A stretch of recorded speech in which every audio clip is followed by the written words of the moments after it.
Abrar sheet एक मरतबा फिर दो अहम खबरों के साथ आपकी खिदमत में हाजिर है और आपसे रिक्वेस्ट की अगर अभी तक आपने चैनल को सब्सक्राइब नहीं किया तो इसे सब्सक्राइब कर लें, जो बेल आइकन है उसको ज़रूर प्रेस करें। और अगर आप मुझे इंस्टाग्राम पर फॉलो करना चाहते हैं तो आपको स्क्रीन पर आईडी नज़र आ रहा है, इस पर आप मुझे फॉलो कर सकते हैं। एक खबर तो ये है, खुशखबरी है दुबई में रहने वाले उन लोगों के लिए जो किराए के घरों में, फ्लैट्स में, अपार्टमेंट्स में, विलाज में रिहाइश पजीर हैं या किराए का घर या अपार्टमेंट या फ्लैट वगैरह हासिल करना चाहते हैं, उनके लिए बहुत अच्छी खबर है कि किरायों में बहुत ज़्यादा नुमाया कमी वाक़ हुई है। उन इन्वेस्टर्स के लिए तो अच्छी खबर नहीं है जिन्होंने अपने अपार्टमेंट या घर इस मकसद के लिए ख़रीद रखे थे कि वो किराए पर दें, उनके लिए तो अच्छी खबर नहीं है, लेकिन किराएदारों के लिए ये बहुत अच्छी खबर है। और दूसरी जिससे मैं आगाज़ करूंगा अपनी खबर का वो ये है, खबर ये है कि पाकिस्तान ने जिन पाबंदियों का ऐलान किया है उसका पाकिस्तान पर क्या असर होगा। अब पाकिस्तान, आपको पता है, दुनिया के बेशतर ममालिक, अहम ममालिक की रेड लिस्ट में है। अभी गुज़श्ता रोज़ ओमान ने ऐलान किया है कि 1 सितंबर से वो पाकिस्तान को रेड लिस्ट से निकाल देंगे, इंडिया को भी, बांग्लादेश को भी, 3 ममालिक को निकाल देंगे। लेकिन पाकिस्तान अब भी सऊदी अरब, बरतानिया, यूएई, कुवैत, बहरीन, इन ममालिक की रेड लिस्ट में शामिल है। और मेरा ख्याल है कि कतर और ओमान दो ऐसे मुल्क हैं जिनकी रेड लिस्ट में पाकिस्तान शामिल नहीं है। अब पाकिस्तान ने ये तवक्को या उम्मीद बांध रखी है कि 25 अगस्त को यानी कल बरतानिया जो है वो एक मरतबा फिर अपनी जो लिस्ट है रेड लिस्ट को उसको रिव्यू करेगा और पाकिस्तान को उम्मीद है पाकिस्तान की कि वो इस लिस्ट से पाकिस्तानियों को या पाकिस्तान को निकाल देगा और पाकिस्तानियों पर जो सफरी पाबंदियाँ हैं वो नरम हो जाएंगी।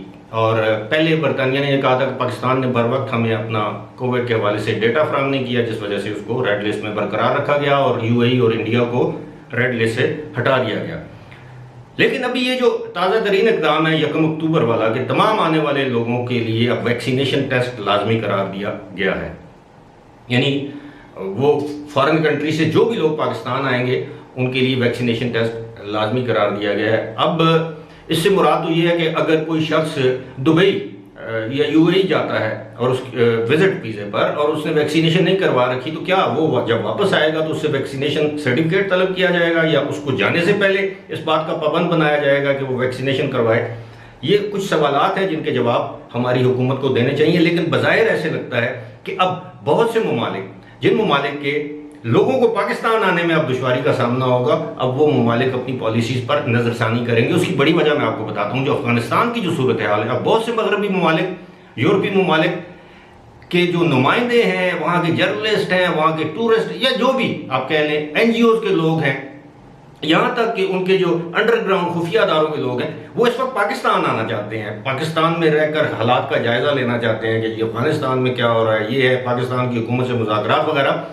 तो जब उन पर पाबंदियां आयद की जाएंगी तो वो फिर सोचने पर मजबूर हो जाएंगे। क्योंकि आज मैं एक रिपोर्ट पढ़ रहा था कि बरतानिया से पाकिस्तान आने वाले बहुत से अफराद को वीज़ा दिया गया है, यानी 300 के करीब अफराद को वीज़ा दिया गया है जो कि गोरे हैं, बरतानवी नेशनल हैं और वो पाकिस्तान अफगानिस्तान की सूरत हाल की वजह से आना चाहते हैं। और अभी भी सैकड़ों की तादाद में वीज़ा एप्लीकेशन लंदन में पाकिस्तानी हाई कमीशन में मौजूद हैं।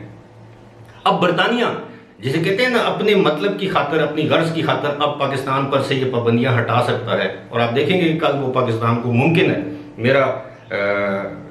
मैं इम्कान का इजहार कर सकता हूँ, यकीनी तौर पर तो नहीं कह सकता, लेकिन इस बात का इम्कान है कि कल बरतानिया पाकिस्तान को रेड लिस्ट से निकाल देगा, क्योंकि इस वक्त उसकी अपनी गर्ज है, क्योंकि पाकिस्तान भी उसकी शहरियों पर पाबंदी आयद कर सकता है। अब ये तो मैंने आपको बता दिया। अब आते हैं जनाब, दुबई में जो किराए हैं वो इस हद तक कम हो गए हैं कि अब पंजाबी में कहते हैं टके टोकरी, यानी पूरी टोकरी आपको टके में मिल जाती है, या वो दाल से भी नीचे गिर गए हैं। खैर दाल है तो अब आपको पता है पाकिस्तान में काफ़ी महंगी हैं। अब वो दाल खाना, तो पहले कहते थे कि गरीब दाल खा लेगा, अब तो गरीब के लिए दाल भी जो है वो काफ़ी महंगी है। तो इस वक्त मैं आपको बताता हूँ कि कौन कौन से इलाकों में कौन कौन से अपार्टमेंट या स्टूडियो या घर आपको किस किराए पर दस्तयाब हैं। और अगर आप अपने पुराने घर या फ्लैट से को छोड़कर दूसरे घर या फ्लैट में जाना चाहें तो वो कितना अर्जा और सस्ता है। और सबसे बड़ी बात यह कि जिस दिन आप वो फ्लैट या अपार्टमेंट किराए पर लेंगे या इवन विला किराए पर लेंगे, उसके बाद 3 साल का उसके ऊपर कैप लग जाएगा। यानी 3 साल में ना तो आपका लैंडलॉर्ड या कंपनी वो किराया बढ़ा सकेगी, मैं दुबई की बात कर रहा हूँ, और ना आप उस किराए में कमी का मुतालबा कर सकते हैं। अब मैं आपको बताता हूँ कि सबसे पहले आप देखें कि स्टूडियो जो होता है, स्टूडियो अपार्टमेंट, वो इंटरनेशनल सिटी में 14,000 दिरहम 1 साल के लिए किराया उसका। डेरा में जो दुबई में है उसमें 15,000, डिस्कवरी गार्डन में 17,500 दिरहम, स्पोर्ट सिटी में 17,500 दिरहम, जुमेरा विलेज में जो है वो 20,000 तक आपको स्टूडियो अपार्टमेंट मिल सकता है। अब ये जो 14,000 मैंने बताया था दिरहम, ये इंटरनेशनल सिटी के लिए, वहां वैसे भी किराए कम होते हैं। अब 1 बेडरूम अपार्टमेंट की जरा आप किराया देखिए, जो पहले आपको 36,000 रुपए में मिलता था साल पे, अब वो इंटरनेशनल सिटी में 20,000, डेरा में 25,000, डिस्कवरी गार्डन में 27,500, स्पोर्ट्स सिटी में 27,500, जुमेरा विलेज में 27,500। 2 बेडरूम 35,000 है इंटरनेशनल सिटी में, 35,000 डेरा में है, 37,000 यानी 37,500, 37,500 का स्पोर्ट सिटी में है, 40,000 जुमेरा विलेज में है, 50,000 डिस्कवरी गार्डन्स में है। अब 3 बेडरूम का जरा देखिए।